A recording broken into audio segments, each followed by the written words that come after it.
Magkahiwalay na search warrant operations ng Quezon Police Provincial Office sa Tayaba City at Dolores, Quezon nagresulta sa pagkakaaresto ng dalawang sospek at pagkakasamsam ng pinaghihinalaang shabu at mga hindi lisensyadong baril. Sa Tayaba City, naaresto ang 58 taong gulang na lalaki matapos ipatupad ng mga operatiba ng Tayabas Component City Police Station ang search warrant para sa paglabag sa Republic Act 9165 o Comprehensive Dangerous Drugs Act of 2002 at Republic Act 10591 o Comprehensive Firearms and Ammunition Regulation Act. Nakumpiska sa operasyon ang humigit kumulang 6 gramo ng pinaghihinalaang shabu na may standard drug price na 40,800 pesos at tinatayang street value na 122,400 pesos.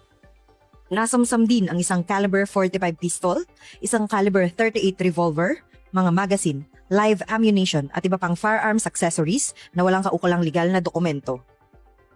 Samantala, sa Barangay Bulacan 1, Dolores, Quezon, naaresto rin ang isang street-level individual na kinilalang si alias Tangloy, matapos ipatupad ang search warrant para sa paglabag sa parehong batas.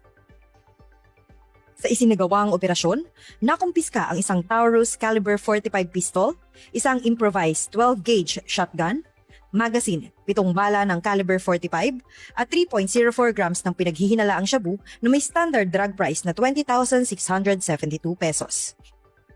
Ang mga nakumpiskang ebidensya ay sumasailalim sa tamang dokumentasyon at inventaryo habang inihahanda ang kaukulang kaso laban sa mga naarestong sospek.